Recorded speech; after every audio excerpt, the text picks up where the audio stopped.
صلوا على محمد وآل محمد اللهم صل على محمد وآل محمد. The time is 7:05. Let us begin the program.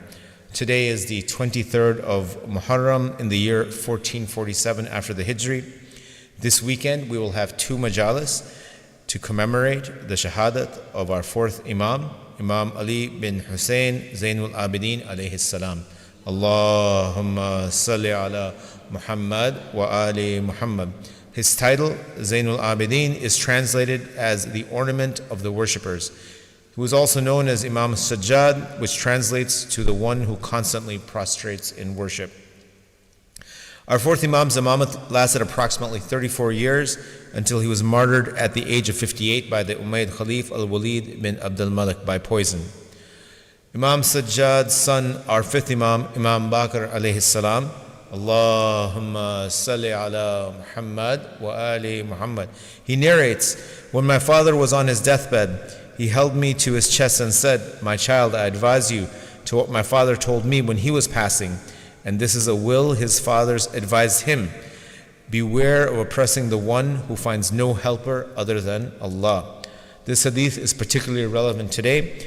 Let us pray to Allah that we heed the words of our Imam. Salawat ala Muhammad wa ali Muhammad. Allahumma salli ala Muhammad wa ali Muhammad. Tonight's program will begin with the recitation of the Noble Quran recited by Brother Muhammad Dasani. This will be followed by a youth lecture. The youth lecture today will be given by Sister Rida Zaidi. Following this, we will have Salaam and marthiya recited by Brother Aslam Durrani, and the Majlis will be addressed by our very own Shaykh Rizwan Arastu. Let us begin the program. Brother Muhammad Dasani will be reciting the 84th chapter of the Quran, Al-Inshiqaq, which translates to the bursting open or the splitting asunder. Please welcome him to the front with a salawat ala Muhammad wa ali Muhammad. Allahumma salli ala Muhammad wa ali Muhammad.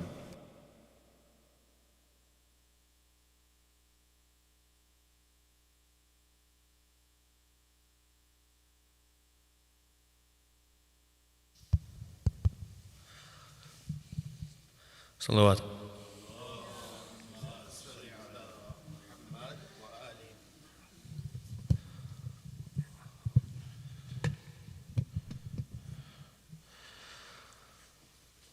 أعوذ بالله من الشيطان الرجيم. بسم الله الرحمن الرحيم.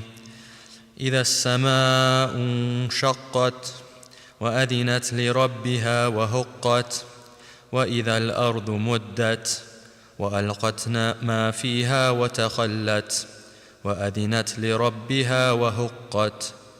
يا أيها الإنسان إنك كادح إلى ربك كدحا فملاقيه فأما من أوتي كتابه بيمينه فسوف يحاسب حسابا يسيرا وينقلب إلى أهله مسرورا وأما من أوتي كتابه وراء ظهره فسوف يدعو ثبورا ويصلى سعيرا إنه كان في أهله مسرورا إنه ظن أن لن يهور بلى إن ربه كان به بصيرا فلا أقسم بالشفق والليل وما وسق والقمر إذا اتسق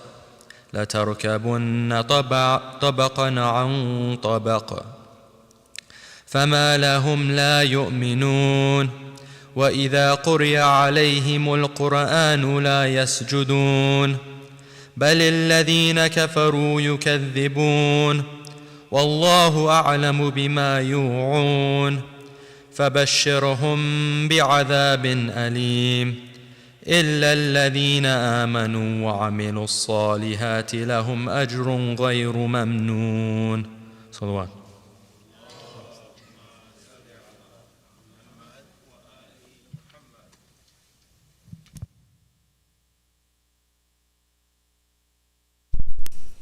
MashaAllah, that was a beautiful recitation of the Noble Quran by our brother Muhammad Dasani. for his health, his safety, and well-being. Please recite as-salawat ala Muhammad wa ali Muhammad. Allahumma salli ala Muhammad wa ali Muhammad. We will now have our youth presentation. It will be given by Sister Rida Zaidi. Please welcome her to the front, to the podium, with as-salawat ala Muhammad wa ali Muhammad. Allahumma salli ala Muhammad wa ali Muhammad.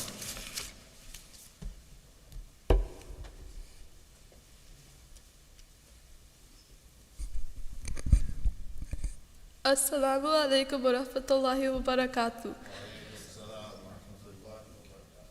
Respected elders, brothers and sisters, today I am honored to speak about our fourth Imam, Imam Ali ibn al-Hussein.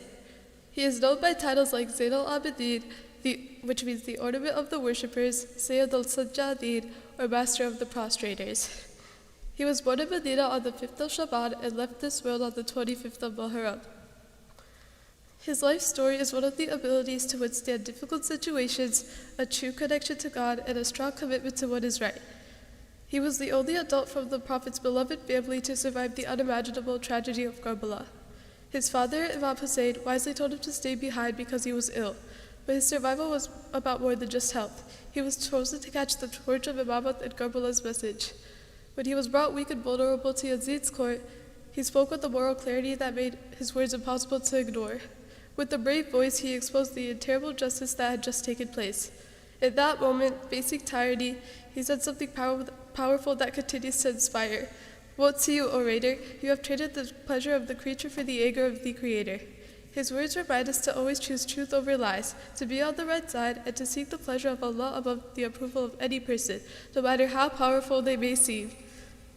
His life teaches us that true strength isn't always about fighting or making noise. Sometimes it shines boldly in patience, in the closeness to Allah through prayer, and in staying strong when everything around us seems unfair. He spent 34 years in Medina serving our community, quietly standing strong through prayer, teaching, and helping others with pure intentions. One of his greatest gifts to us is Sahifa al-Sajjadiyah, a beautiful collection of prayers where he spoke openly to Allah, asking for forgiveness, praying for those in need, and praising the Creator. He also wrote the Treaties of Rights, teaching us about the duties we owe to our parents, children, neighbors, and even our leaders. It reminds us that good character and true justice begin in our day-to-day lives, even in the smallest of interactions. His life was a living example of the lessons he taught. Every night, without anyone knowing, he quietly brought food to the poor in Medina. People only learned about this after he had passed away. He never sought to be seen or to get anything in return, just the pleasure of Allah. From his life, we learned that helping others doesn't need to be seen or applauded to be meaningful. What matters most is sincerity and doing good for Allah's sake alone. Standing for what is right doesn't always mean being loud or looking for validation. It means doing the right thing even when no one is watching. It means praying when life is hardest and knowing that Allah is always there for us. It means being kind even when others are not. Most importantly, it means never losing faith in God, no matter what challenge any of us can face. So today, let us commemorate Imam Ali ibn al-Hussein by following his example, speaking truth with courage, doing good for others without needing to be seen, and practicing patience through life's tests.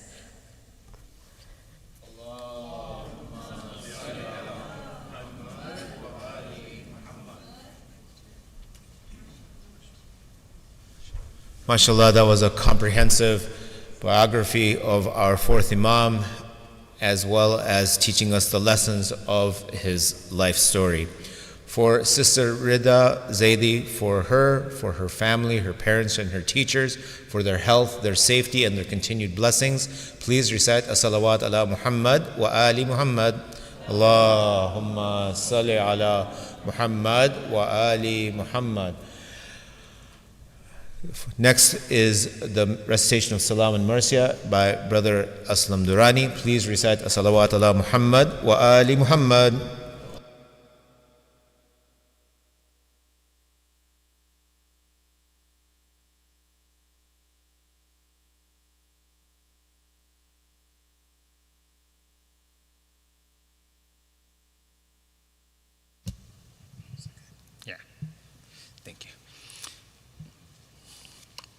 Bari digar salawat. Salli ala Muhammad wa ali Muhammad. جو شیخ طرفدار یہاں بھی ہے وہاں بھی، جو شیخ طرفدار یہاں بھی ہے وہاں بھی، وہ طالب دیدار یہاں بھی ہے وہاں بھی، دنیا ہی نہیں وقفے عزاداری سرور، دنیا ہی نہیں وقفے عزاداری سرور، شبیر کے غم خوار یہاں بھی ہے وہاں بھی، جو در پہ ایذا ہے حسین ابن علی کے، جو در پہ ایذا ہے حسین ابن علی کے، وہ لوگ گنہگار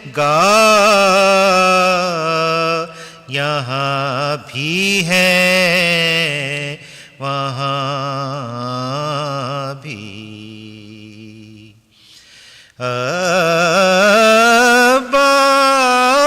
عباس نے آدا سے کہا تول کے تلوار، عباس نے آدا سے کہا تول کے تلوار، ہم حق کے پرستار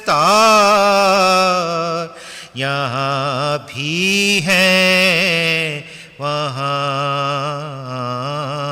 بھی، کہتے ہیں ہمیں سب شکنوں سب در و جرار، کہتے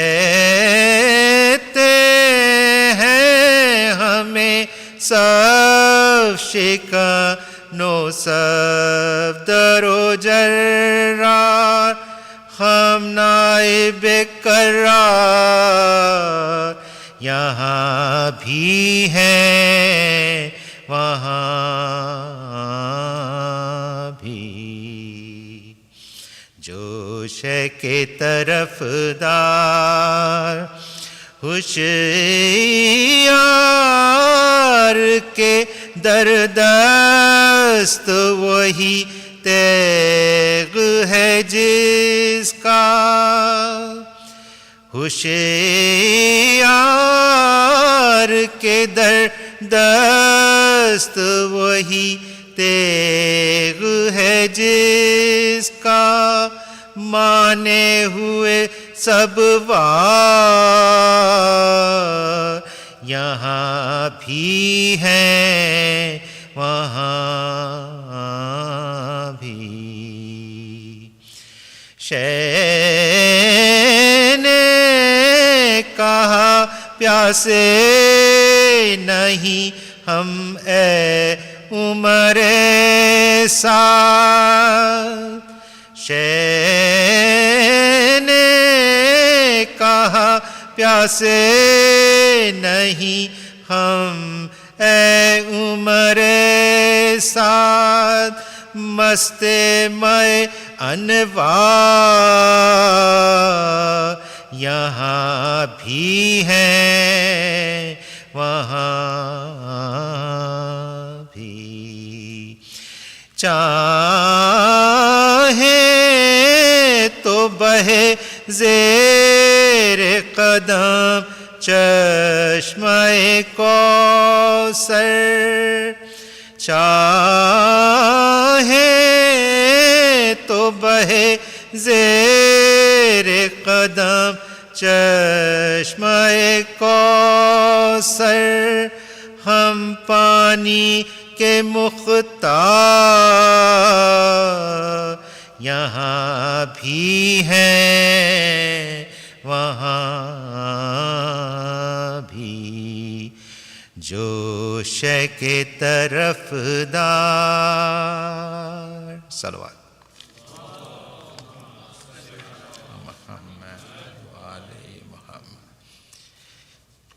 یہ سوچتا ہوں کہ عابد کا حال کیا ہوگا، یہ سوچتا ہوں کہ عابد کا حال کیا ہوگا، اسیر ہو کہ وہ جب شام میں گیا ہوگا، اسیر ہو کہ وہ جب شام میں گیا ہوگا، یہ سوچتا ہوں۔ سنا ہے شام میں جاتے ہی خون رونے لگا، سنا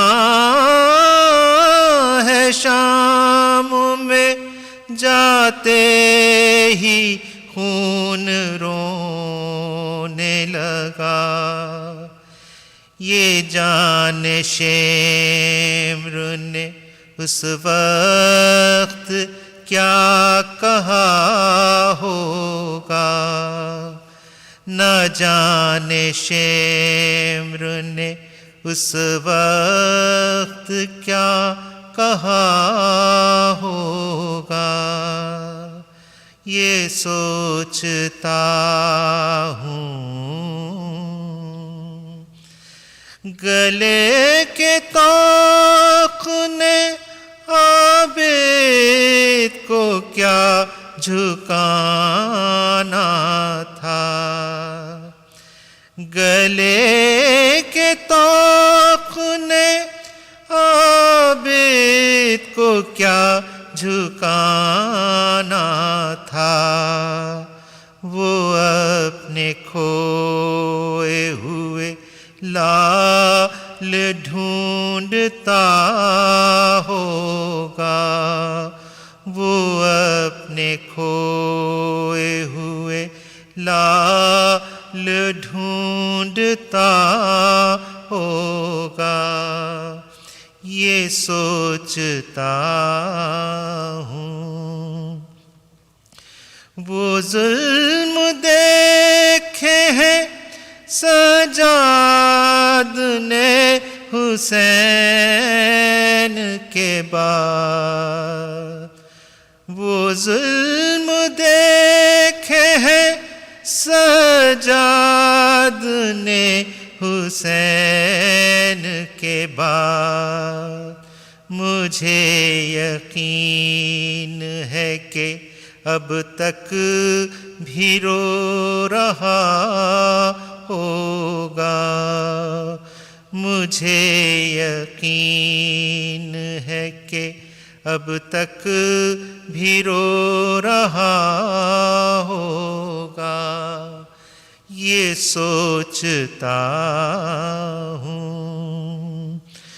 وہ یاد کرتا تو ہوگا وطن वतन की शाही को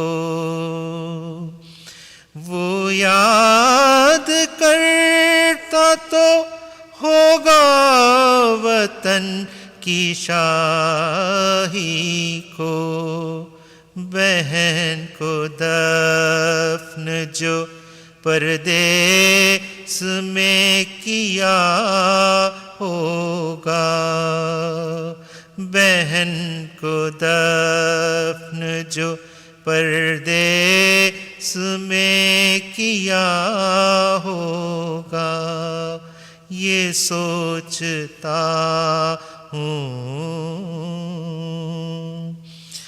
जो गौर कीजिए तो आबिद बशर नहीं लगता जो गौर कीजिए तो आबिद बशर नहीं लगता मेरे ख्याल में दुख दर्द का खुदा होगा मेरे ख्याल में दुख दर्द का खुदा होगा ये सोचता हूँ ये सोचता हूँ कि आबिद का हाल क्या होगा असीर हो के वो जब शाम में गया होगा ये सोचता हूँ सलावत अल्लाहुम्मा सल्ली अला मुहम्मद व आलि Muhammad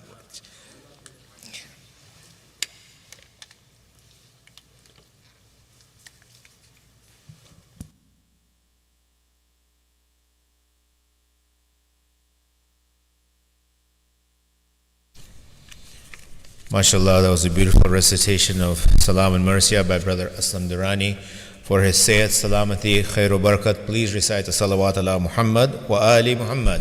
Allahumma salli ala Muhammad wa ali Muhammad.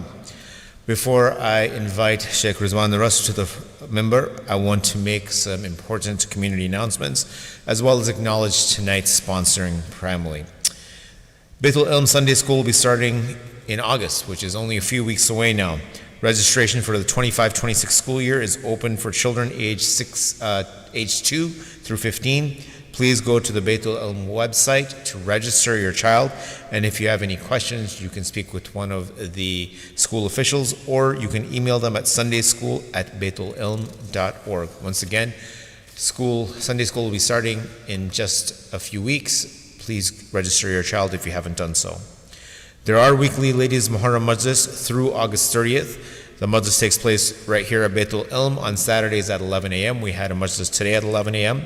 This year's topic is the Prophets and Imam Hussein alayhi salam, guiding lights for every time and every place. Please bring your daughters and encourage other sisters to attend these majalis. Finally, this fall, Shaykh Rizwan Arastu will be offering a course called Islam 101 right here at Baitul Ilm. He originally designed it for converts to Islam so they could learn their beliefs and practices. But as he has gone through and taught over 3,000 people, he's realized that this class is not only helpful for converts, but it also helps people who are born into Islam, and it allows them to reconnect with their faith in a thorough and systematic way. This course will be taught at Baitul Ilm in partnership between Islamic Literacy and Baitul Ilm. Classes will begin after Labor Day on September 9th. Classes will be held on Tuesday nights from 7 p.m. to 9 p.m. And inshallah, emails will be going out soon for registration for this course. In terms of those people who are just suggested, I would say based on the class offering, I think everyone in this hall would benefit from this class, but especially for those who are teaching Sunday school and those who are teaching in the Quran Academy. Teachers of the Unity Academy, parents whose children are in the Unity Academy, and any adult who wants to brush up on their beliefs and practices. The sponsor for tonight's program is Brother Tahawwur Mirza and family. The sponsors request that you remember the marhumeen of your family and the marhumeen of their family, in particular Ahmadi Begum, also affectionately known as Khala Jan, Zahra Begum, Haydari Begum, Muhammad Habibullah, Mirza Ali Naki, and Mir Zainul Abidin. Please remember the marhumeen with a Surah Fatiha preceded by as-salawat ala Muhammad wa ali Muhammad. Allahumma salli ala Muhammad.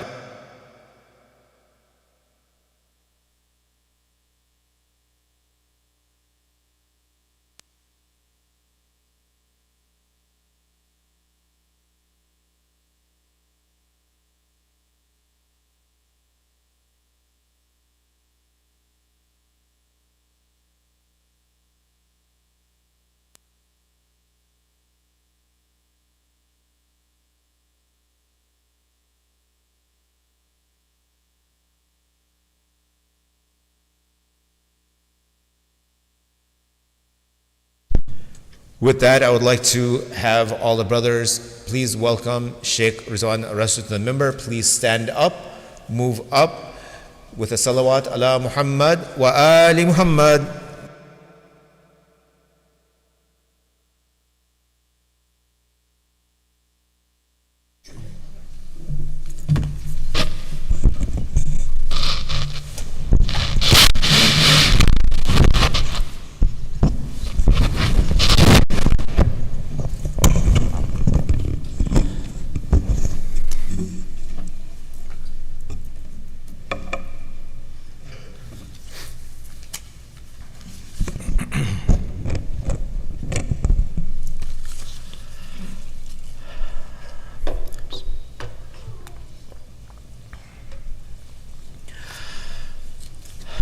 أعوذ بالله من الشيطان الرجيم بسم الله الرحمن الرحيم الحمد لله رب العالمين والصلاة والسلام على أشرف الأنبياء والمرسلين حبيب إله العالمين أبي القاسم المصطفى محمد اللهم صل على محمد وعلى أهل بيته الطيبين الطاهرين رب اشرح لي صدري ويسر لي أمري واحلل عقدة من لساني يفقه قولي أما بعد فقد قال الله سبحانه وتعالى في كتابه الكريم نقلا عن نبيه الكريم يعقوب عليه السلام إنما أشكو بثي وحزني إلى الله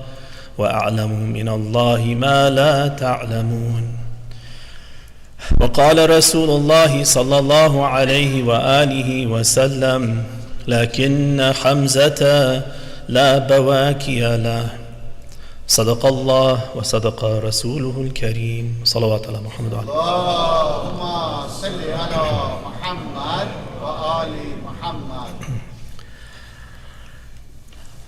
We are commemorating the Shahada of our fourth Imam, Imam Ali ibn al-Hussein Zain al-Abidin alayhim salatu wassalam. اللهم صل على محمد وآل محمد. Tonight and tomorrow I would like to speak a little bit about mourning and crying and how the Ahlul Bayt have actually created this institution, molded human emotion, and really guided our fitra into a way that serves very high spiritual purposes. I'm going to speak a little bit today about Sayyid al-Shuhada Hamza. And you might think that's unusual because we're speaking about Imam Hussein, who's also Sayyid al-Shuhada. We're speaking about Imam Sajjad. So why go back to Hamza ibn Abdul Muttalib? I have been working on a seerah of Rasulullah, and when I came across this statement of the Prophet in the aftermath of the Battle of Uhud, it raised some questions for me, and those questions led to some, I think, important realizations and some understanding that I didn't have before, and I'd like to share that because I think it feeds very well into our understanding of mourning and crying. You'll be familiar, inshallah, with the Battle of Uhud, second major important battle of the Prophet. It took place in the third year of the Hijrah, in the month of Shawwal, just under a year after the Battle of Badr. And it should have been a victory, as Badr was a victory. Everything was done very well by the Prophet with great strategy and insight. He looked at the numbers, for instance, 1,000 people on the Muslim side versus 3,000 on the side of the Quraysh. And he decided that instead of facing them in open combat, where their 2-to-1 ratio would be a great advantage to the Quraysh, he neutralized their number advantage by really going in a whole circle. Instead of facing them where they were, he went all the way around in the kind of next to Uhud, and then came from the north to face the army, disoriented them, made them have to turn around to face him northwards instead of facing south like they were expecting, because he wanted to create a funnel and limit the exposure of the Muslims to the mushrikeen.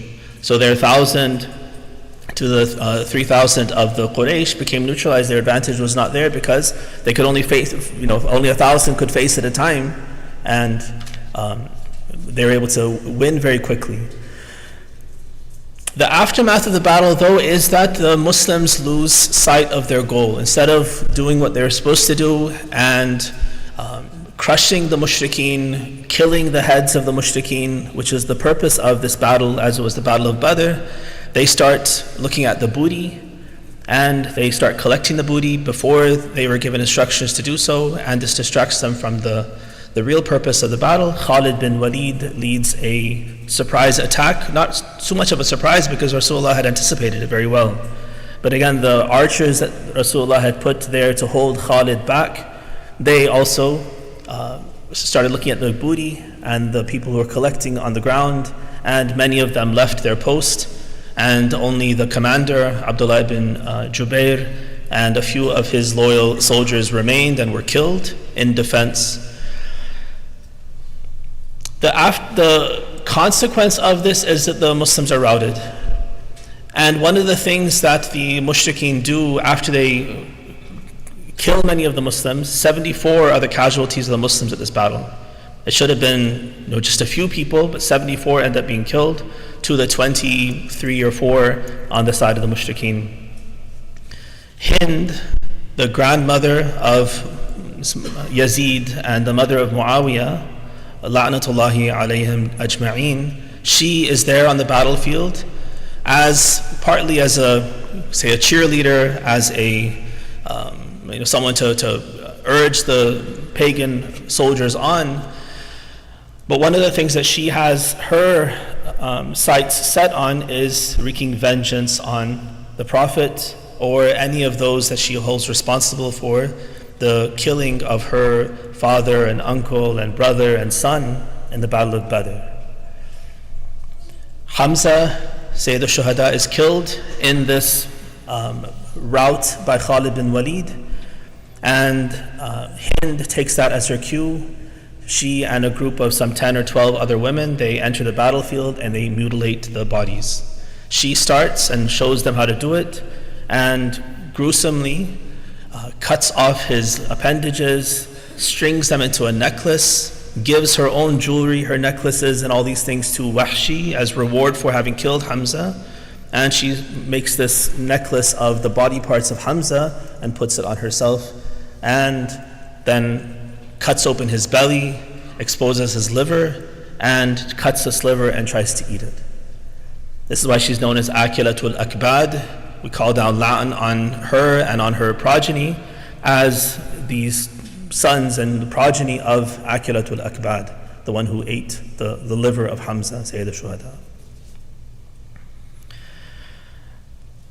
When the Prophet returns to Medina, there were these 74 martyrs. Many of them were Ansar. The majority of the Shuhada of Uhud were Ansar. They were the ones who had been brave, who had stuck to the battlefield. Many of the Muhajirin had fled into the mountains, or they had fled back into Medina as soon as Khalid entered the field, and they were nowhere to be found. Some, we're told, fled so far into the mountains it took 3 days for them to emerge from the mountains just to make sure it was safe. Uthman ibn Affan, that's one of his qualities that's mentioned in the Seerah literature, that he went so far that it took him 3 days to finally come back to Medina once he was sure that he was safe. But the Ansar, they sacrificed themselves. The houses of these Ansar in Medina were filled with mourning. And we're told that Rasulullah sallallahu alayhi wa alihi, Allahumma salli ala Muhammad wa ali Muhammad. As he goes through these neighborhoods and he hears the mourning, he utters this statement, "Lakinna Hamzata la bawakiya la." My uncle Hamza has none of these groups of mourners, these women who are mourning, none of them are mourning for Hamza. Because of the statement, Sa'ad ibn Mu'adh, who was the head of the Aus, he and some of the other leaders of Aus, they take this very seriously. They're very much attuned to the statements of the Prophet, to the teachings of the Prophet. He runs to the women and tells all of the Ausi women that you must go to the grave of Hamza in the battlefield of Uhud and do your mourning there for him. And then you can continue with the mourning of our own Shuhada, the Shuhada, the Ansar. But the Prophet wants you to go there. So he actually collects all the women, leads them out to the battlefield of Uhud, to the grave of Hamza, which has recently been dug, and has them do what we would now call a Majlis, have a recitation of poetry and to mourn and cry for Hamza first. And this ends up setting a new precedent, a new culture in Medina, that the Seerah writers say, and even some of the Imams say when they quote the story, that this continued until the time when the Imam is narrating it or when the Seerah reporter is reporting it. For generations this continued, that whenever somebody would die and they wanted to mourn them, they would begin by first remembering, say, the Shuhada, Hamza ibn Abdul Muttalib, the Prophet's uncle, recount his valor, his tragedy, mourn for him, and then they would turn to their own immediate deceased person and mourn for that person. All that from this one statement of the Prophet, "Lakinna Hamzata la bawakiya la." The question that came to my mind when I was looking at this is that it's not actually true. Hamza did have bawaki. Bawaki, the plural of bakiya. Bakiya is a woman who cries, who does buka. He has relatives. His sister is in Medina, Safiya bint Abdul Muttalib, Hamza's actually full sister. But Abdul Muttalib has several wives, so Hamza and Safiya are full sister, same mother, same father. She comes into the battlefield. In the aftermath, after the Quraysh have left, the Prophet sends Imam Ali to make sure that they've actually left and not going to come back and launch a surprise attack. So Safiya comes along with Lady Fatima as a young woman, a young girl really at the time. And the Prophet's first impulse is to tell Safiya to hold back. So he sends Zubair, her son, Safiya's son, to go and tell your mother to wait, to go back to Medina, not to come here, because I don't want her to see what's happened to Hamza, to her brother. So Zubair goes to his mother, he says, "Please, the Prophet's told you to go back." She says, "Why? I've heard what's happened. I know what's happened to my brother. That's why I've come." And she says very bravely, she says, "I know that whatever he has endured and whatever they have done to him, it's done in the way of God. I have patience and I will seek the reward for this tragedy that I'm experiencing through my brother. I'll seek this with Allah." So when Rasulullah hears that this is her attitude, this is her understanding of this, and he says, "Fine, then let her come," and she comes, and they mourn together over Hamza's body on the battlefield. So Safiya is there to mourn him. His niece is there, Hamna bint Jahsh. So Abdul Muttalib had another daughter named Umayma. And Umayma marries this person named Jahsh, and many of their children, Zainab bint Jahsh becomes Zayd ibn Haritha's wife, and then becomes the Prophet's wife. Abdullah bin Jahsh is killed at Uhud. And this one, Hamna bint Jahsh, is one of the daughters of Umayma, also a niece of Hamza. She's there on the battlefield. She's lost so many. She loses her husband, her father, her uncle. She loses all these different people, and she mourns for them. Lady Fatima herself is there, the grand niece of Hamza. She's also there to mourn.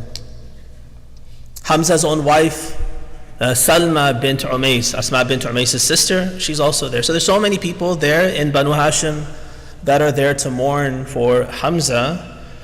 So that raised the question for me again, why did Rasulullah say, لَكِنَّ حَمْزَةَ لَا بَوَاكِيَ لَهُ? If there are all these people there to mourn him, women, this tells us that this was something that women would do in that society. This was the women's job, with their emotion, with their particular poetry. The culture of the Arabs was that the women would be there to mourn for the fallen. So why does he say this? When he says this, the seerah of Ibn Hisham, it continues and says that when the Prophet says, لَكِنَّ حَمْزَةَ لَا بَوَاكِيَ لَهُ, and Sa'd ibn Mu'adh goes and tells the Ansari women, they do it. When all this happens, the women then come to the door, come to the house of Rasulullah next to Masjid Nabi, and they start to do their morning rituals there, reciting poetry and crying and all this there at the door of the Prophet. And then the Prophet says, no, don't do it.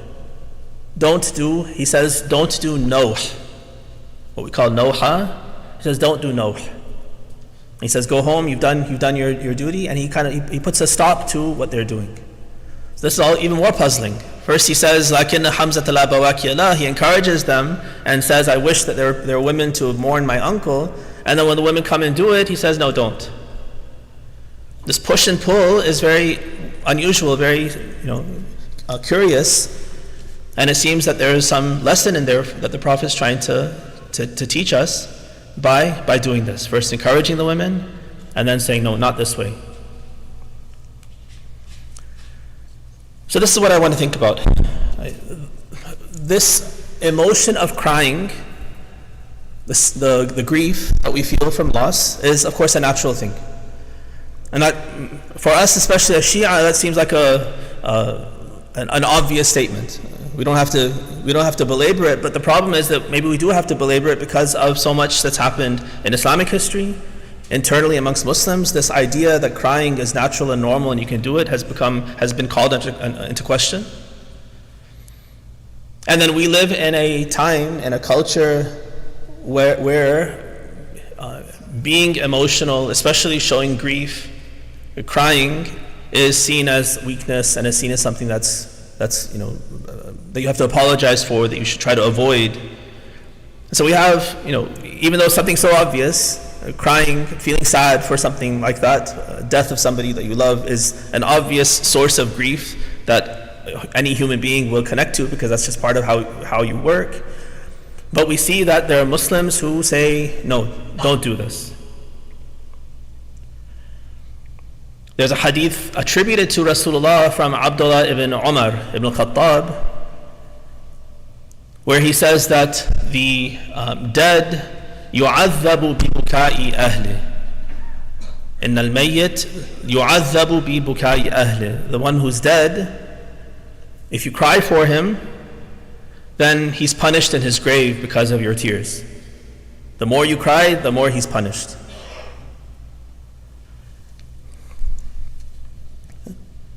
There are at least two things wrong with the hadith that show us that it's a false hadith, ascribed to the Prophet falsely. First of all, وَلَا تَزِرُ وَازِرَةٌ وِزْرَ أُخْرَى. If I'm doing something wrong by mourning and by crying at the grave of the person or in memory of the person, so it's my fault, I'm doing something wrong. Why should the person who's dead, who's being mourned by me, why should he be punished because of what I do? Right? Each of us has to bear what we do, the consequences of what we do. That's a cruel system. If Allah allows us as living people to increase the punishment of the dead person for no fault of their own. It's one thing if we do la'an of a person who deserves la'an, call down Allah's wrath on someone who deserves His wrath, that's one thing. Then yes, we can increase it, but that's because that person was deserving of the la'an of Allah, deserving of losing access to the mercy of God. And Allah has commanded us to be amongst the la'inun, the la'ineen, those who call down la'an on those who deserve la'an. But a person has done nothing. If I do something wrong, if I commemorate him in the wrong way, if I say the wrong thing, even if I get, God forbid, mad at Allah and say, why did you do this? Why did you take the person? That's my problem. That's something I've done wrong. But the person should not be punished. It's unjust of Allah to do that.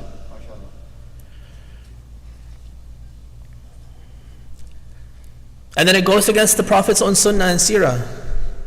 He himself is constantly, at the death of every one of his companions, his family members, he himself is participating, himself is crying. And his companions are crying, Fatima al-Zahra is crying. We have so many incidents where this is taking place. So he obviously did it. He obviously did weep and cry and show his emotion, grieve over people who had died.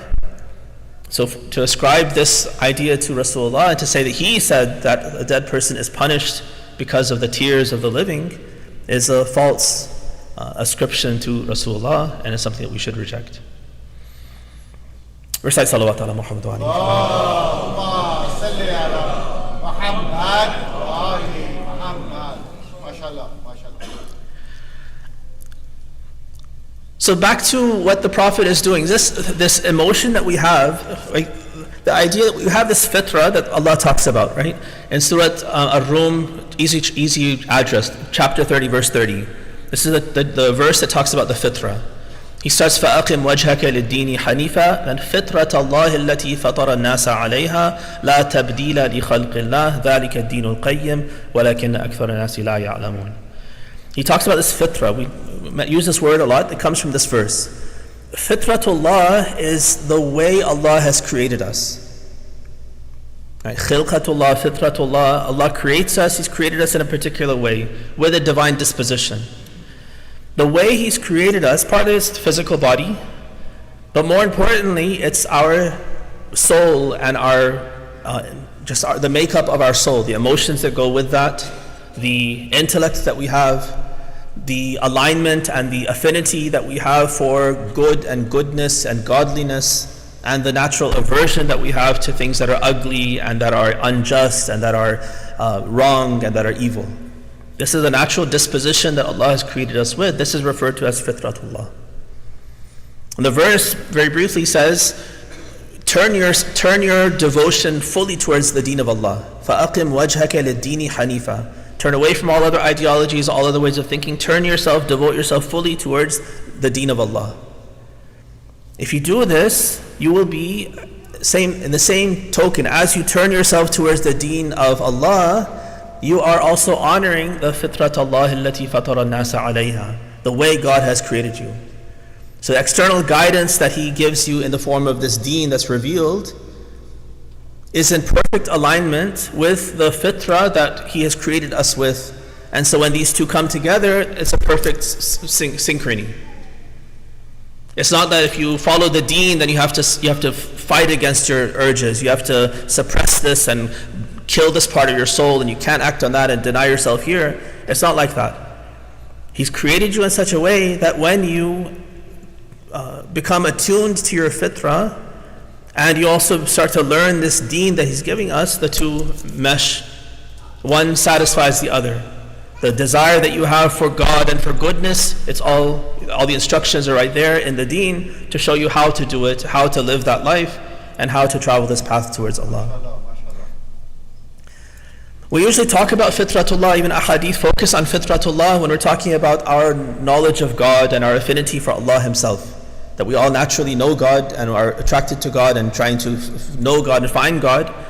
And so we speak about it in theological discussions, how do we know God exists? Because that's the way we're created. We all know Him innately and we're all looking for Him. Everyone knows God, and there's no way to delete that knowledge, delete that affinity that's within us. La tabdila li khalqillah. You can't change it.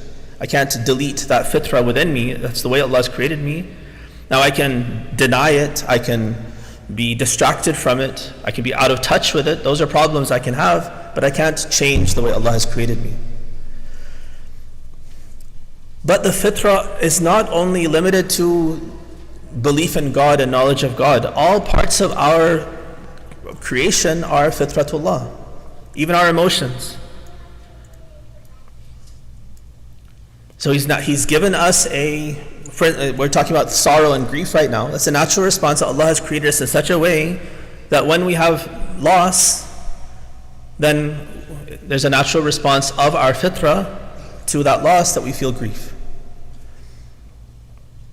Similarly, humor. If you hear something humorous, your fitri response is to laugh.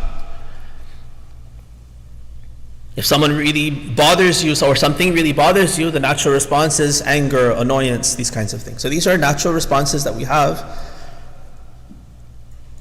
So the deen of Allah, the instructions that He's giving us through revelation and then through the Prophet and his Ahlul Bayt, are never going to come and deny those parts of the fitrah and say, to be a good Muslim, you mustn't ever feel angry. It's haram to feel angry. If you're angry, then this is wrong, you have to suppress it. If you don't suppress it, then it's a sin, you'll be punished for it.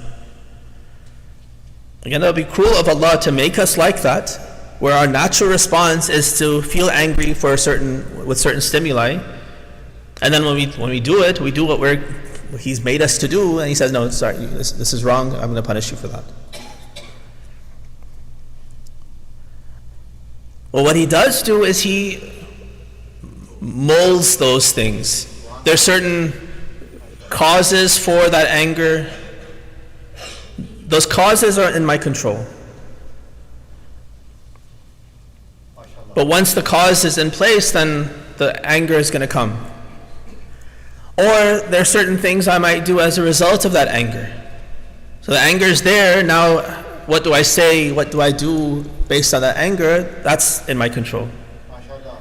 So these are places where Allah will now give instructions. He doesn't deny the part of the fitrah that no, anger is bad, it's wrong, you shouldn't do it. But He's the one who put it in me, He's the one who created it.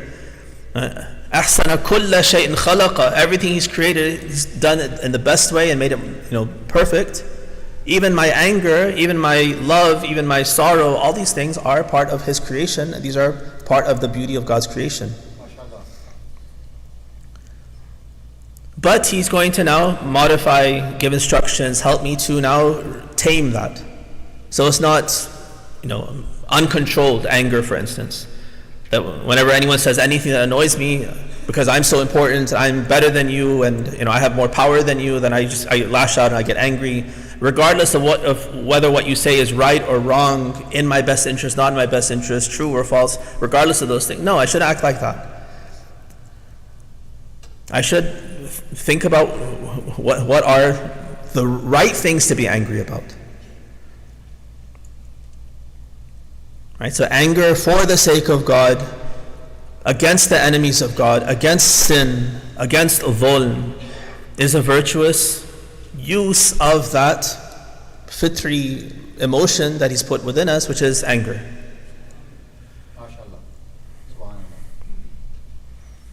And now if I take that anger, once I am sure that this person, this object of my anger deserves my anger, based on my reason, based on the standards given to me through the shar, through God's guidance, I'm sure that this deed or this person or this, whatever it is, deserves my anger. Now there are certain things that I need to do to quash it, to fight against it, to destroy it. So here too, He can legislate and say, here are the means that are at your disposal. Here are the halal means, the righteous means to, express that anger, act on that anger in a way that's in accordance with my pleasure, so that you can do my work as an extension of me, my wrath, my divine wrath, my just wrath. You can now become a vehicle of that, and you can become godly through acting on that just and righteous anger.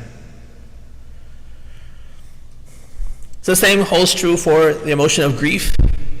There might be, if you go back in even just the prophetic history, in the aftermath of Badr, we see that the Quraysh had a resounding defeat in Badr. And 70 of their people were killed.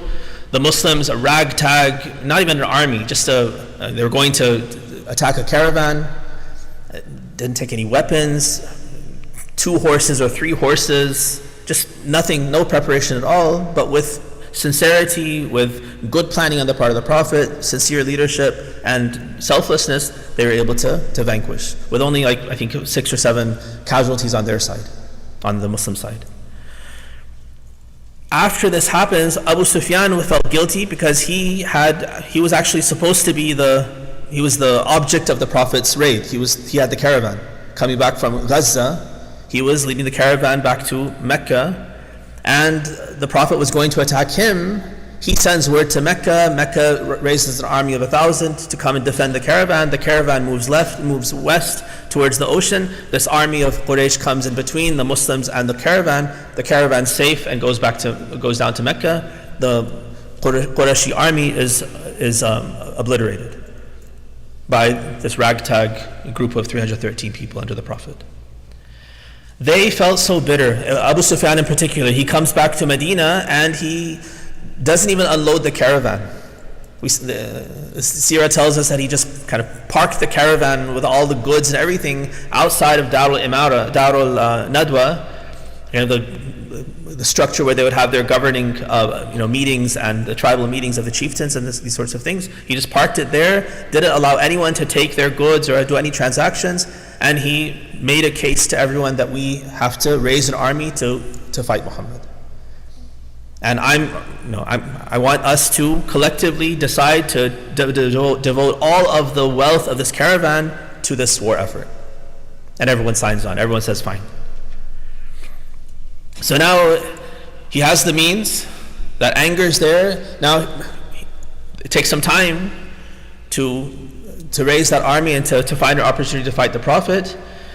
He decides that it's really important to keep this emotion, this anger, this hatred that everyone has for the Prophet, the mourning that they're experiencing, or they're kind of experiencing for their own dead. How do we keep this alive? His idea is exactly the opposite of Allah's idea. He says that the way to do it is to suppress it. Nobody's allowed to express grief. No poetry, none of the normal practices that were there in the Jahiliyyah. The poets can't come out, the women shouldn't cry, nobody should do any of these sorts of things. So that this rage is just pent up, and it's just a ticking time bomb, so then I can use it when I need it on the battlefield, and now they'll fight and wreak that vengeance that we want them to wreak. But it doesn't work. Very quickly it fails. This poet, Ka'b ibn al-Ashraf, comes from Medina, and he starts reciting this poetry. Hind, his own wife, she also starts to patronize this poet, and they start to recite this poetry, and that thing that Abu Sufyan thought would work, penting up the anger, it doesn't work. And he himself has to give in and say, yes, actually I had the wrong idea, and let's actually now have more and more poetry recited, more and more of these gatherings, so that people can feel more and more anger and vengeance for these Muslims in Yathrib. And then we can raise an army and go and fight them. So they had a culture of mourning. Their idea of mourning, though, was unbridled. There's no righteousness to it. There's no idea of justice. None of those good virtues are there in their anger. Their anger because of tribal insult. You killed someone from my tribe, I'm going to kill someone from your tribe. Over what? It doesn't matter. Even if you were right and my person was wrong, the fact that you killed him, that itself means that I have to kill one of you. Not even you, I have to kill someone from your tribe. So there's no sense of justice.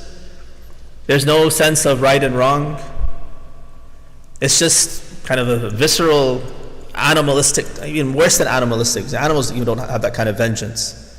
Just lash out at someone that you think probably had something to do with your hurt. You lash out at them, regardless of justice and what's right and what's wrong. Even in terms of decency, they would use their women, dancing women and singing women. They would be there to do all of this. There was no sense of chastity or these kinds of things. The women would be there dancing and reciting their poetry and exposing themselves and all these sorts of things, even offering themselves. One of the Hind offers herself on the battlefield of Uhud.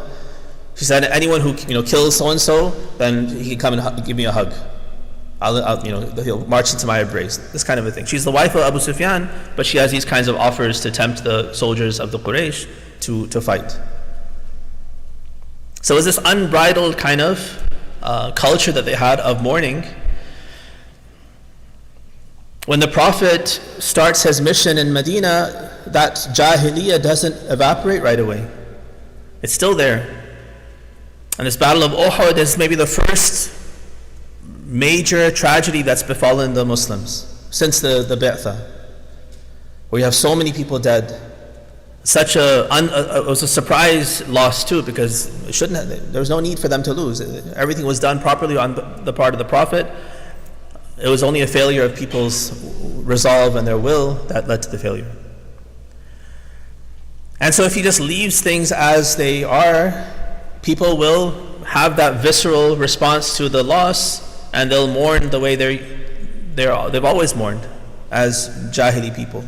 Just because they're Muslim now doesn't mean that all those old habits go away right away. They have to be worked on. New teachings have to be given. Guidance has to be there. And even then, it's not an immediate process.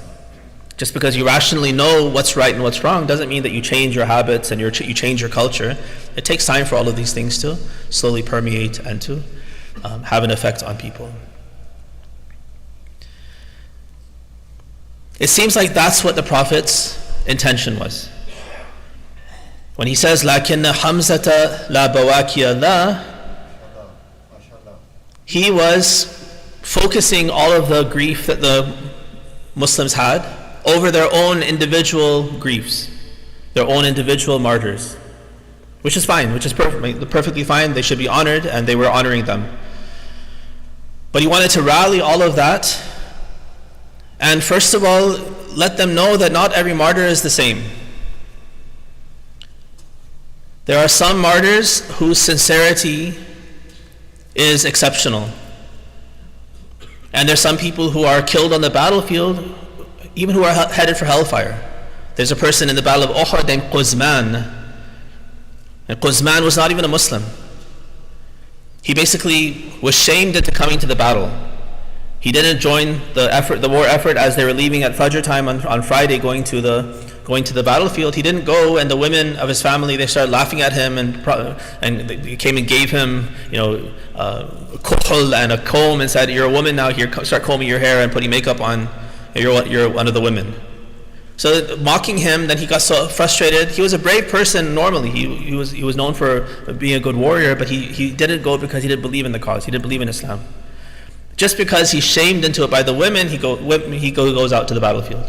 And he ends up killing some people, some of the mushrikeen. And he's injured, and as he's dying, somebody comes and asks him,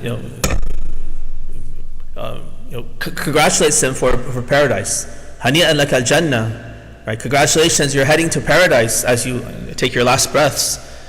And he himself says, it's not for revelation, not for truth, not for any of these things that I fought. I fought out of shame, and I fought because I didn't want Abu Sufyan and the Quraysh to come and take advantage of our agricultural lands. So that was his scope. He dies on the battlefield. Rasulullah says he's min ahl an-nar. This person who died on the battlefield, killed, even helped that war effort. He says sometimes Allah helps the Muslims through kuffar, through people who are headed for hellfire. So you and I might say, well, that guy's shaheed. If we didn't have the Prophet telling us this, we say he's also shaheed, Hamza's also shaheed. What's the difference? They're all shuhada headed to paradise. But there's a vast gradient between different people who die in the what we say on the battlefield in the way of God, depending on their intention. إِنَّمَا الْأَعْمَالُ بِالنِّيَّاتِ. What's the intention of the person? What kind of faith do they have? What is the purpose that they're there for? There's one hadith, I don't remember all three of the people, but there's a hadith that is very kind of surprising and troubling, because it's on the Day of Judgment, and these different people come before Allah, And they're people that you and I would categorize as automatically headed for paradise, a free ticket. One is a qari al-Qur'an, or hafidh al-Qur'an, hamil al-Qur'an. I can't remember the wording of the hadith. Someone who's memorized the Qur'an. And he comes before Allah and he says, what did you do? He said, I memorized the Qur'an. And so Allah tells the angels, take him to hellfire. And he says, no, I memorized the Qur'an. He says, well, you did it so that people would say, mashallah, you're such a great reciter of Qur'an, you have such a good voice, and you got your reward. People congratulated you, they patted you on the back, gave you your awards for best tajweed and best recitation. You got your reward because that's what you intended. Dunya, your reward, you had it. You didn't do it for my sake. And the same, the shaheed, the person who was killed in the way of God, comes before Allah and he says, take him to hellfire. And the person says, I gave my life for you. I fought and I died in your way. He said, no, you fought and you died. So people would say, mashallah, he's so brave, he's such a warrior, take pride in you and this and that. You got that. The reward, the intention you had, you got the reward, which was a dunya reward. You didn't do it for my sake. So you don't expect anything from me. So one of the lessons then in lakinna hamzata la bawakiya la is, let's rally all of your emotions which are part of your fitrah, which are correct, which are good. But rally around this figure who is a godly figure. Someone who is at the peak of purity, of intention, who really gave his life for Allah and for his messenger and for this deen. Whose intention is without question, he's the person who you should first focus all of your emotions on. So he's not stopping people and saying don't cry, don't have emotion. No, have the emotions, but let's channel them into the right kind of way of doing it. So part of that is make the object of your emotions a correct, godly, role model type of a person. Start there. Now you know who a shaheed really is. Right, now you know Sayyid al-Shuhada, the doyen of the martyrs, the master of the martyrs, you know who he is. So now your standard is correct. And then then turn to your own shuhada, and to the extent that they also reflect those ideals of Sayyid al-Shuhada Hamza, then they are also deserving of your grief and of your mourning, and you should carry on with that. Recite salawat ala Muhammad wa ali Muhammad. Allahumma salli ala Muhammad wa ali Muhammad. Brothers, if we can all stand up and move forward, please. Salawat ala Muhammad wa ali Muhammad. Allahumma salli ala Muhammad wa ali Muhammad. Muhammad wa ali Muhammad.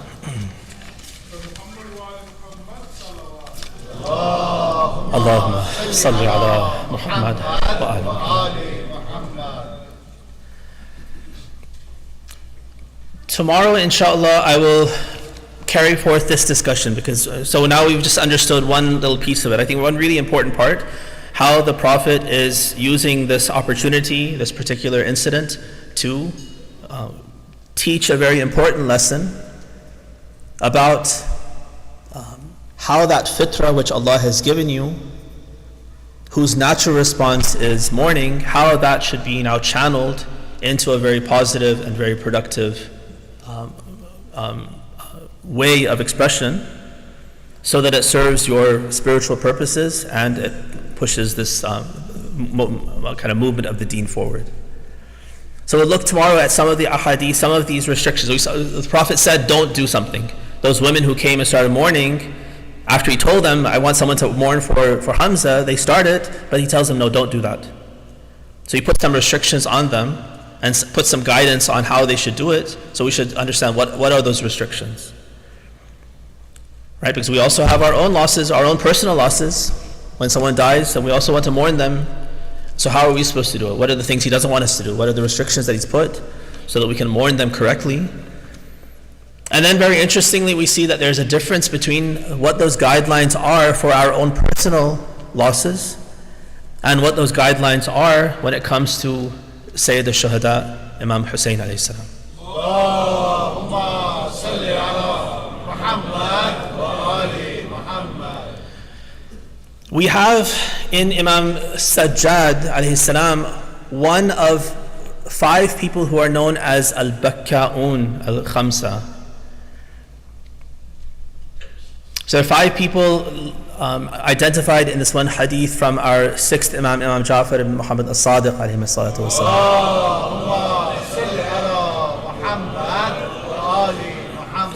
As Bakka'un, people who are excessively weep. The 5 weepers in history. The first he identifies as Adam alayhi salam.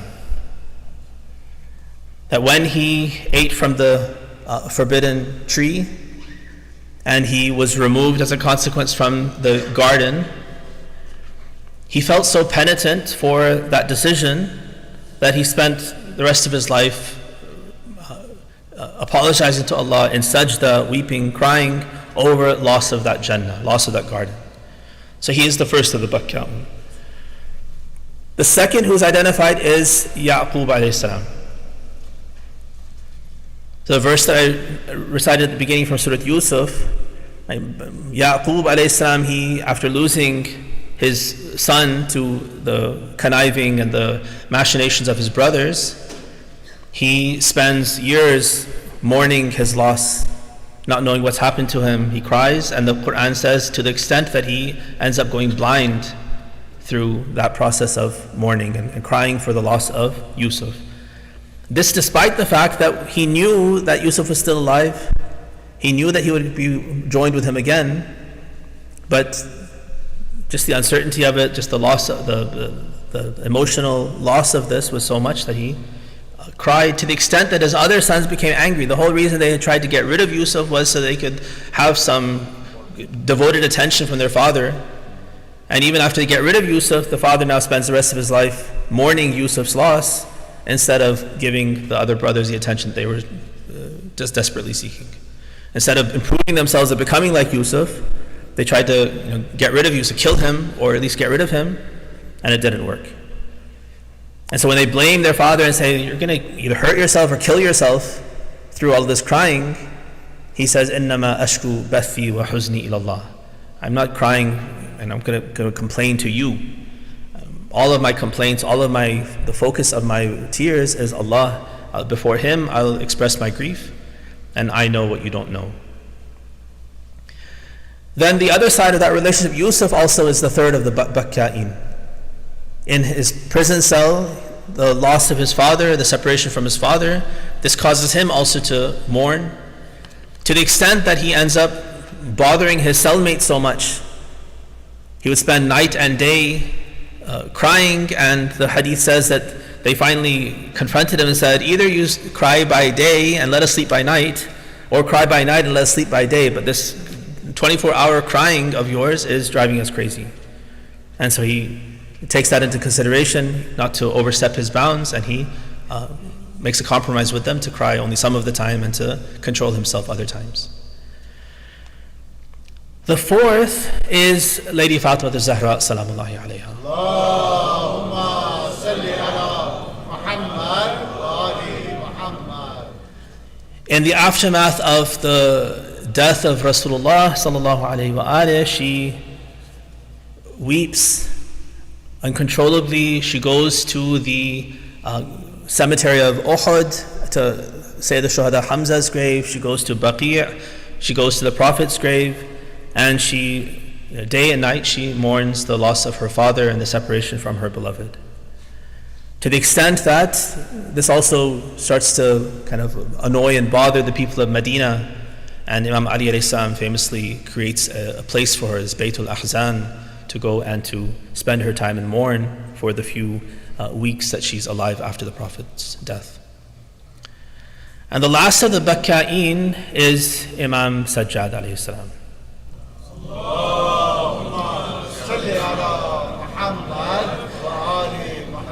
Imam Sadiq alayhi salam tells us that فَبَكَى Ali ibn al-Husayn على الحسين 20 سنة أو 40 سنة. He was alive 34 years after Karbala, and so for this duration, the rest of his life, he mourned the loss of his father, Imam Hussein.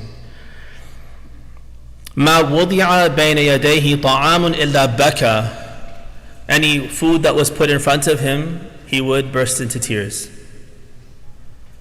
حتى قال له مولا له جعلت فداك إني أخاف عليك أن تكون من الهالكين. His servant who brought the food to him, and he couldn't even control his tears long enough to be able to eat. The servant says, I'm afraid you're going to hurt yourself, you're going to suffer from malnutrition and from lack of food and drink, because whenever I bring something, you're not able to even consume that for your grief. So he uses the same phrase as Yaqub alayhi salam. He says, إِنَّمَا أَشْكُو بَثِّي وَحُزْنِي إِلَى اللَّهِ. I only express this grief before Allah, and I take my account with Him. وَأَعْلَمُ مِنَ اللَّهِ مَا لَا تَعْلَمُونَ.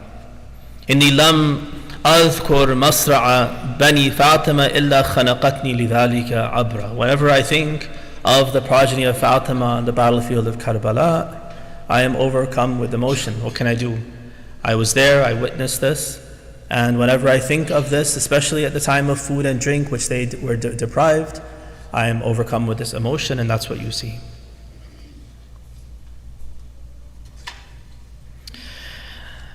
In another hadith, عن بعض مواليه قال خرج يوما إلى الصحراء فاتبعته فوجدته قد سجد على حجارة خشنة فوقفت وأنا أسمع شهيقه وبكاءه. One of his servants says that he followed Imam Sajjad out to the outskirts of the city, and he saw him fall down into prostration onto a very kind of coarse and hard rock. And I moved close enough so I could hear his wails and his tears. وَأَحْصَيْتُ لَهُ أَلْفَ مَرَّةٍ وَهُوَ يَقُولُ. I counted, and 1,000 times Imam Sajjad repeated, لَا إِلَهَ إِلَّا اللَّهُ حَقًّا حَقًّا لَا إِلَهَ إِلَّا اللَّهُ تَعَبُّدًا وَرِقًّا لَا إِلَهَ إِلَّا اللَّهُ إِيمَانًا وَصِدْقًا. Over and over again he called out Allah's name and said, there's no God but you, I have full certainty, I speak this as a true belief and a true declaration of my faith, as a servant to you. ثم رفع رأسه من سجوده. Then he came up from his sajda. وإن لحيته ووجهه قد غمر بالماء من دموع عينيه. His face was drenched in the tears of his face that he had shed during his sajda. And the servant says, Ya Sayyidi, ما أنا لحزنك أن ينقضي ولبكائك أن يقل. Is it not time for your grief to end, for your tears to finally be cut off and to be reduced? Imam Sajjad's response to his servant was, وَيْحَكَ إِنَّ يَعْقُوبَ عليه السلام كان نبيا ابن نبي. Yaqub alayhi salam was a prophet himself, the son of a prophet, grandson of a prophet. وَكَانَ لَهُ 12 ابنا. He had 12 sons. فَغَيَّبَ اللَّهُ وَاحِدًا مِّنْهُمْ. Allah took away one of those 12 sons, not through death, but just removed him from the presence of Yaqub for some time. غَيَّبَ اللَّهُ وَاحِدًا مِّنْهُمْ فَشَابَ رَأْسُهُ مِنَ الْحُزْنِ وَاحْدَوْدَبَ ظَهْرُهُ مِنَ الْغَمِّ وَالْهَمِّ وَذَهَبَ بَصَرُهُ مِنَ الْبُكَاءِ. And because of that one loss, temporary, slight as it was, with still 11 sons left by his side, his hair turned gray from the tragedy of that. His back was bent out of the grief that he felt because of the loss of Yusuf alayhi salam. Even his eyes, he lost his sight through the tears that he shed for Yusuf alayhi salam. وَابْنُهُ حَيٍّ فِي دَارِ الدُّنْيَا. While his son was still alive, still within this living world. وَأَنَا رَأَيْتُ أَبِي وَأَخِي وَسَبْعَةَ عَشَرَ مِنْ أَهْلِ بَيْتِي صَرْعَ مَقْتُولِينَ. And I, with my own eyes, saw my own brother, my own father, and 17 from the Ahlul Bayt, all lying dead on the battlefield of Karbala. فَكَيْفَ يَنْقَضِي حُزْنِي وَيَذْهَبُ بُكَائِي. How is it possible for my grief to end so easily that after 1,000 sajdas I shouldn't be drenched in the tears that are from the depths of my heart?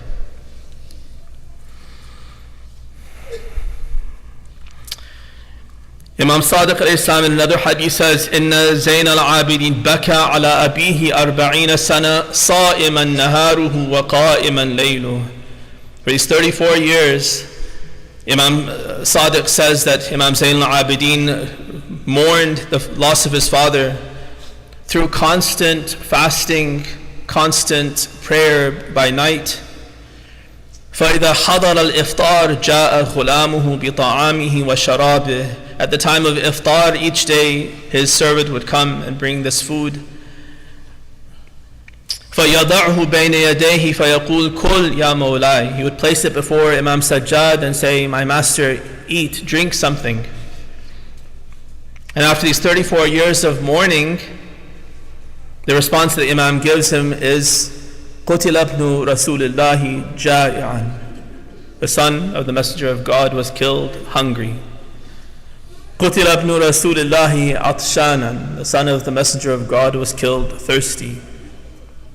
فَلَا يَزَالُ يُكَرِّرُ ذَلِكَ وَيَبْكِي حَتَّى يُبَلَّ طَعَامُهُ بِدُمُوعِهِ. He kept on saying that Hussein was killed hungry, Hussein was killed thirsty. How can I bring myself to eat and to drink in such comfort when I saw my father and his companions die in that way?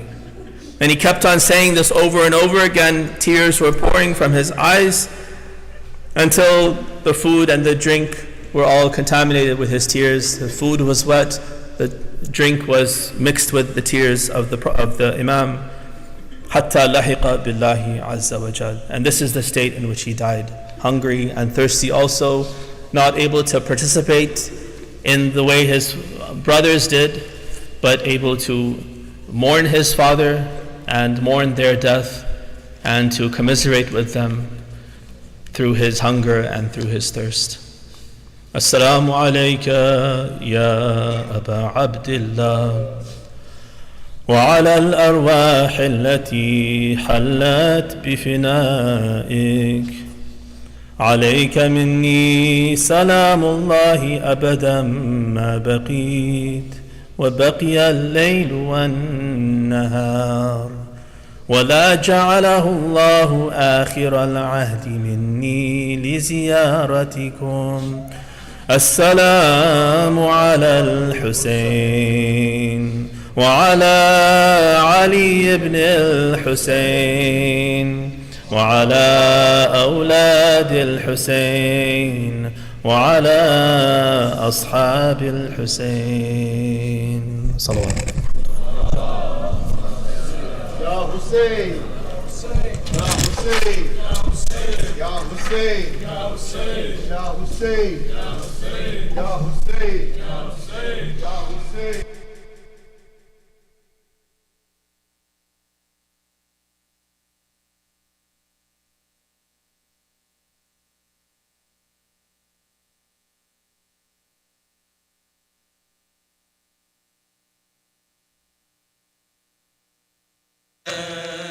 Ya Hussein, Ya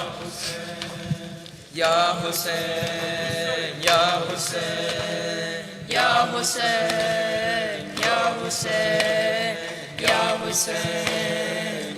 Hussein, Ya Hussein, Ya Hussein, Ya Hussein, Ya Hussein, Ya Hussein.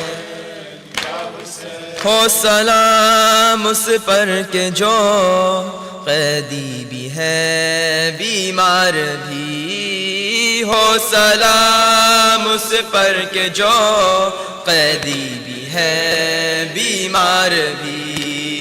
हो सलाम उस पर के जो कैदी भी है बीमार भी. हो सलाम उस पर के जो कैदी भी है बीमार भी. पाँव में है आबले और आबलों में खार भी. हो सलाम उस पर के जो कैदी भी है बीमार भी. हो सलाम उस पर के जो कैदी भी है बीमार भी.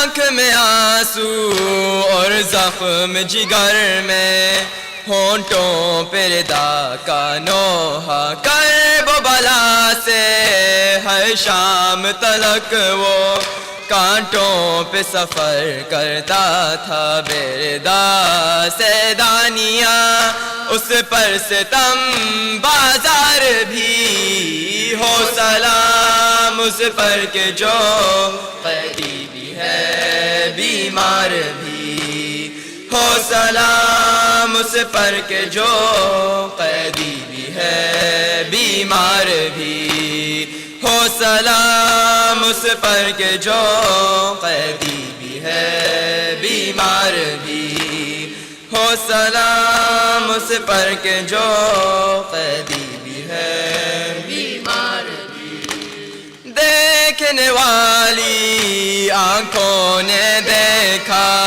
اس راہ میں یہ بھی منظر، ایک مسافر پابند سفر ہے، خود اپنی لاش اٹھا کر یہ امام وقت ہے، اور قافلہ سالار بھی ہو سلام اس پر کہ جو قیدی بھی ہے بیمار بھی ہو سلام اس پر کہ جو قیدی بھی ہے بیمار بھی۔ پاؤں میں ہے آبلے اور آبلوں میں خار بھی ہو سلام اس پر کہ جو قیدی بھی ہے بیمار بھی ہو سلام اس پر کہ جو قیدی بھی ہے بیمار بھی۔ خون رگوں کا یا غیرت ہاشم کہتی ہے جھکا لے سر کو سلاسل کیا قید کریں گے، ہے صبر کے اس پہ کر کو سر اٹھائے کس طرح، ہے راہ میں بازار بھی ہو سلام اس پر کہ جو قیدی بھی ہے بیمار بھی ہو سلام اس پر کہ جو قیدی بھی ہے بیمار بھی۔ پاؤں میں ہے آبلے اور آبلوں میں خار بھی ہو سلام اس پر کہ جو قیدی بھی ہے بیمار بھی ہو سلام اس پر کہ جو قیدی بھی ہے بیمار بھی۔ دیکھ کے زینب سجاد کی حالت فریاد یہی کرتی تھی، میرا یقین ہے ایمان ہے میرا، اے شام کے بے کس قیدی روئیں گے تجھ پر صدا، مسند بھی اور دستار بھی ہو سلام اس پر کہ جو قیدی بھی ہے بیمار بھی ہو سلام اس پر کہ جو قیدی بھی ہے بیمار بھی۔ پاؤں میں ہے آبلے اور آبلوں میں خار بھی ہو سلام اس پر کہ جو قیدی بھی ہے بیمار بھی ہو سلام اس پر کہ جو قیدی بھی ہے بیمار بھی۔ بیٹھا کہیں پر جب تھک کے مسافر 40 شبوں کا جاگا، نیند جو آئی بے کس قیدی کو دروں سے جگایا جاتا، دیکھ کر رویا فلک اور زینب لاچار بھی ہو سلام اس پر کہ جو قیدی بھی ہے بیمار بھی ہو سلام اس پر کہ جو قیدی بھی ہے بیمار بھی۔ پاؤں میں ہے آبلے اور آبلوں میں خار بھی ہو سلام پر کہ جو قیدی بھی ہے بیمار بھی ہو سلام اس پر کہ جو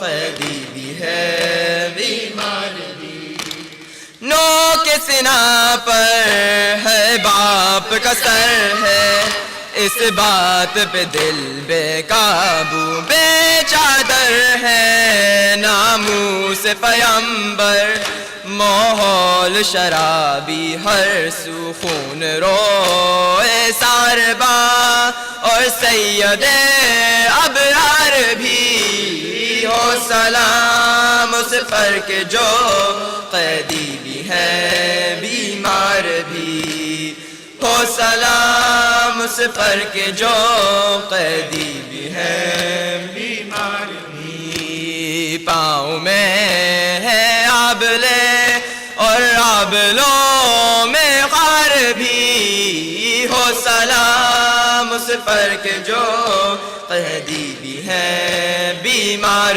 بھی ہو سلام اس پر کہ جو قیدی بھی ہے نوح گناہ ہے عرفان اور مظہر تاریخ و مقاتل سب ہی آل پیمبر اور شام کی گلیاں شبیر کا بیٹا قیدی کیوں نہ ہو محو فغا قرطاس بھی اشعار بھی ہو سلام اس پر کہ جو قیدی بھی ہے بیمار بھی ہو سلام اس پر کہ جو قیدی بھی ہے بیمار بھی پاؤں میں ہے آبلے اور آبلوں میں غار بھی ہو سلام اس پر کہ جو قیدی بھی ہے بیمار بھی یا حسین یا حسین یا حسین Ya Hussein, Ya Hussein, Ya Hussein, Ya Hussein, Ya Hussein,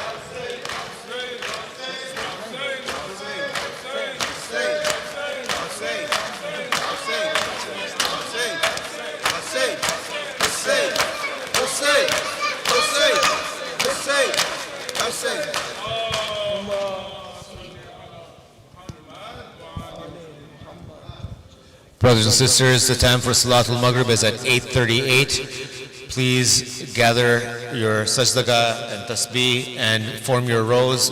The adhan will be recited in 1 minute, inshallah. Volunteers will be distributing the sajdagahs.